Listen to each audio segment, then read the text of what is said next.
Encontré secretos de otros cebadores premiados en otra competencia, pero el de ella no. Pensé que tenía que ver algo con el mates coco. Perfectos. Bueno, después lo voy a buscar. Tampoco hice periodismo de investigación, discúlpenme.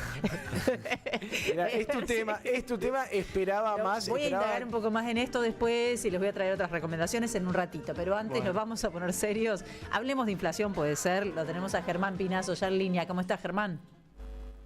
¿Qué tal? ¿Cómo andan? ¿Todo bien?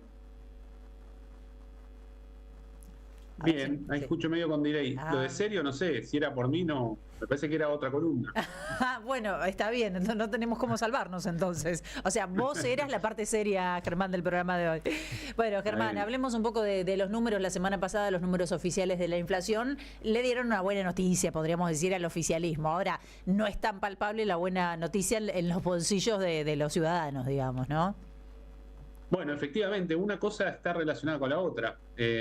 Por un lado, es cierto, el dato de la inflación de mayo es el más bajo desde principios de 2022, el dato mensual. Nosotros igual en la columna de la semana pasada decíamos, ¿no?, que es difícil analizar la coyuntura económica solo con variaciones intermensuales, pero bueno, es efectivamente un dato alentador desde el punto de vista del gobierno. Pero es la contracara de lo otro, digamos, porque la estrategia antiinflacionaria del gobierno no es otra cosa que, digamos, provocar, inducir una profunda recesión y controlar y tratar de controlar el tipo de cambio. Yo resumiría la estrategia del gobierno como, digamos, desde esos dos lugares, porque no hay de hecho otras medidas. Es, bueno, ahora hay alguna medida más de tipo de lo que siempre criticaron, ¿no es cierto?, aplazar aumentos de tarifas que tenían programados, sí, retrotraer aumentos de la medicina, de los servicios de salud privados o de las obras sociales, pero en realidad el grueso de la estrategia antiinflacionaria del gobierno es una bruta recesión, que ahora nosotros sobre la cual venimos comentando, y pisar el tipo de cambio, ¿no?, y ser caros en dólares.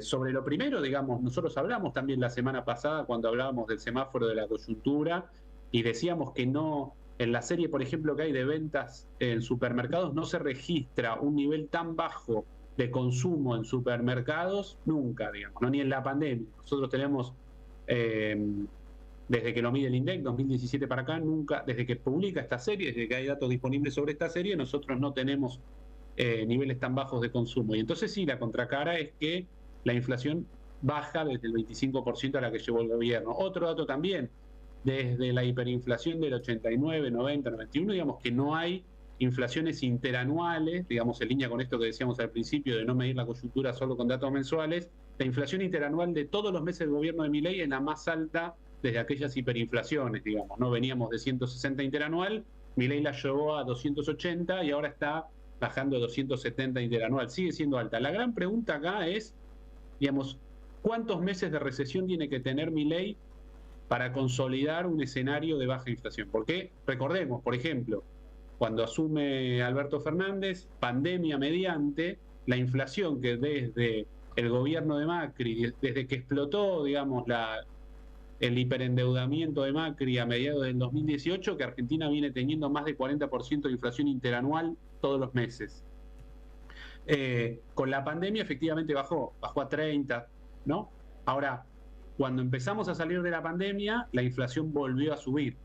Entonces, la pregunta es, ¿cuántos meses tiene que sostener esta estrategia de recesión y de bajo consumo, digamos, de consumo totalmente deprimido, sí, para que esta baja de la inflación se consolide efectivamente en una baja sostenible? Y ahí, y antes de pasar por ahí algún intercambio, hay que, me parece a mí, hacer alguna consideración sobre el diagnóstico. A mí me parece, y ahí es donde yo creo que los economistas o los que estudiamos economía, aunque no tengamos carrera de grado en economía, de este lado, digamos, que no somos liberales o libertarios, no tenemos consenso, es en el diagnóstico de por qué la inflación, digamos, ¿no? A mi modo de ver hay un componente inercial, digamos, cuando las inflaciones me parece que sobrepasan las tasas interanuales del 50% por muchos meses, como nos empezó a dejar Macri, lo que tenés es una inercia, un problema de indexación que en algunos casos y por momentos se disocia de las causas que le dieron origen. ¿Qué quiere decir? Con la guerra de Ucrania todo el mundo tuvo un salto inflacionario porque subieron los alimentos. Cuando vos tenés inflación interanual del 50%, eso te sube a otro piso del cual es difícil bajar. ¿Por qué? Porque, y lo digo rápido, si yo tengo un comercio y cuando voy a vender una cerveza, al día de mañana el precio de reposición, la cerveza con la que tengo que reponer esa cerveza que vendía el día anterior, subió un 5% que yo no tenía previsto, bajo mi margen de ganancia. Si la cerveza subió 200%, tengo que cerrar el local. Cuando tenés inflación tan alta, es tan difícil calcular precios de reposición y tan difícil indexar, que hay un comportamiento que termina muchas veces disociándose de sus causas iniciales. Hay que ver cuánto tiene que sostener esta recesión Milei y si eso vale la pena, digamos, para desinflar ese fenómeno recesivo, digamos. La desaceleración inflacionaria vía recesión sucedió con la pandemia, y cuando salimos de la pandemia volvimos a tener 50 puntos de inflación. Ahora, ¿cuántos meses tiene que tener Milei para hacer que eso se vaya? Esa es la incógnita. A mi modo de ver, esto no es sostenible bajo ningún punto de vista, porque se sostiene con eso, estirando aumento de tarifas, sosteniendo el tipo de cambio, digamos, manteniendo el tipo de cambio fijo con inflación del 20%, 10%, 5% mensual, no lo va a poder sostener. Bien, estaba mirando los números que acaba de publicar, las proyecciones que acaba de publicar el Fondo Monetario Internacional, y empeoran los números, digamos, porque hablan de una caída del PBI del 3,5% y una inflación del 140%, dicen, para este año. ¿Cuánto llevamos ya en este año de inflación? Bueno, hay más de 75%, claro, creo, claro. Alrededor o más del 70% seguro.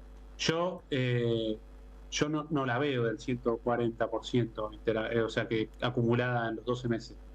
El Fondo Monetario se caracteriza por errarle bastante a los pronósticos, pero, digamos, pero que esté el Fondo Monetario, que el año pasado había pronosticado un 2%, 2,5% de crecimiento para este año, que esté pronosticando el número que vos acabas de decir, lo que está marcando es que la estrategia del gobierno es esa, es la de ir a la desaceleración inflacionaria vía recesión. Claro. Y eso, si nadie compra nada, en algún momento los precios van a caer. Digamos, el tema es cuántos meses tiene que estar deprimida la economía y cuánto tiempo nadie tiene que poder comprar nada para que ese problema indexatorio que yo te comentaba, cuando en algún momento alguien vuelva a consumir, no reaparezca. Claro. Digamos, yo recuerdo, vos seguramente también te acordás, o capaz mejor que yo, el acto que hubo a finales del 2020, donde Cristina dice, ojo, que un par de vivos se están llevando el crecimiento, o algo así. Digamos, sí. Bueno, se estaba viendo, salíamos de la pandemia y volvía el fenómeno. Sí. Digamos, por más que la pandemia con la baja del consumo había bajado la inflación del 54 al 37, apenas la gente volvió a consumir, la inflación retornó, porque tenemos nosotros en Argentina un fenómeno cualitativamente distinto al que tienen otros países. Con esta tasa de más de 100% interanual, el problema indexatorio es clave para entender, y el problema digamos, lo vive cualquiera que tiene que firmar un contrato de alquiler. ¿Qué valor se le pone, digamos, no? O uno sufre, ¿no? Los que tenemos que alquilar. Y porque es eso, es difícil estimar cuál va a ser la inflación futura, y eso genera un problema. Sí, es muy difícil. Las nominalidades, digamos, como dicen los economistas, son muy altas, digamos, de fijación a futuro de los precios. Germán, ¿cómo andás? Te saluda, Jair, ¿cómo estás? Te saluda Jair, ¿cómo estás?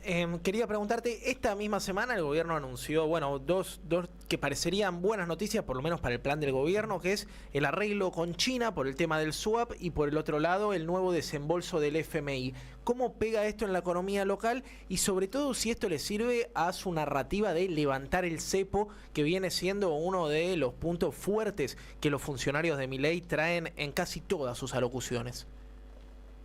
Bueno, yo creo que eso es parte de lo que te decía al principio. A mí me parece que la estrategia de Milei hasta ahora ha sido recesión y sostenimiento del tipo de cambio. Para sostener el tipo de cambio era importante no tener que pagar el swap o estos acuerdos, o incluso cuando hablábamos del RIGI, que uno dice, bueno, el RIGI no tiene nada, absolutamente nada positivo para la gran mayoría. ¿Por qué no lleva adelante el gobierno?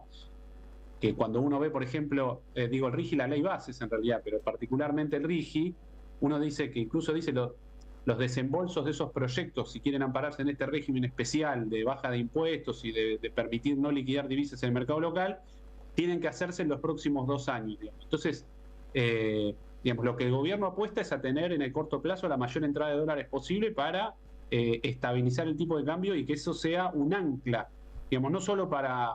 Me parece que la salida del cepo es un tema, yo diría, más mediático en algún sentido que de impacto en macroeconómico. Quizás me estoy arriesgando un poco ahí, pero digamos, nosotros tenemos la recesión. El otro día hablábamos del informe sobre la industria, caída interanual del 17% de la actividad industrial, ¿no? La baja, ¿quién va a comprar dólares? Yo no estoy, digamos, ¿cuántos de nosotros, y yo estoy particularmente y coyunturalmente en un lugar de la pirámide salarial en el cual uno debería suponer, pero yo no estoy interesado en comprar dólares oficiales, digamos, ¿quién está interesado en la salida del cepo?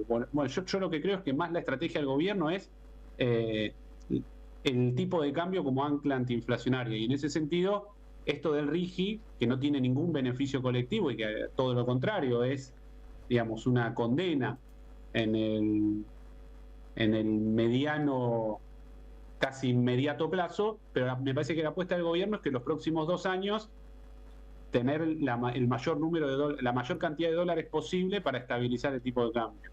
Y entonces en ese marco me parece que hay que leer lo del swap. Además era una cosa que era un disparate, digamos, ¿no? Nosotros estábamos en un contexto de crisis y de falta de dólares. El gobierno argentino estaba poniéndose al borde de un abismo, de una crisis cambiaria, a cambio de recibir 300 cajas navideñas de Taiwán, digamos. Estaba, digamos, forzando un conflicto diplomático que ni Bolsonaro, ningún gobierno de ultraderecha, ningún país del mundo se había metido en el reconocimiento de Taiwán como Estado independiente, sí. y este gobierno por 300 cajas navideñas estaba al borde de una crisis cambiaria, digamos. Claro. Más allá de que a mí me resulta difícil verlo al presidente subir, hacer un tuit con las imágenes, ¿no?, compartidas de Argentina y China, digamos, después de lo que ha dicho sobre que él no iba a negociar con China y todas esas cosas, digamos, pero hay una política que ya nos tiene acostumbrados a cierta inconsistencia. Me parece que es algo lógico, digamos, que ningún presidente, por más liberal o de derecha que sea, rompe relaciones diplomáticas con China por 300 cajas navideñas. En ese sentido, me parece algo positivo que eso aparte suceda. se supone que pretendéis hacer una buena gestión y lo necesitas, entonces bueno, es pensar un poquito nada más. Germán, gracias por recibirnos hoy. Gracias a ustedes. Espero, Jair, que hayas pasado un buen día ayer. Gracias. ¿A vos también hubo asadito? Por supuesto. Lo último, ahí se lo debo, le mando un agradecimiento especial a mi cuñado, que es el que hizo el asado. Un gran asador. Muy bien. Bueno, saludos. Muchas gracias. Germán Pinazo, hablando de la inflación, el tema alquileres, en la semana vamos a volver sobre el tema alquileres y los efectos de la desregulación a través del DNU 70/2023 que sigue vigente y como es cierto, aparecieron más alquileres, ahora hay más oferta de alquileres. Estuve hablando con un referente de una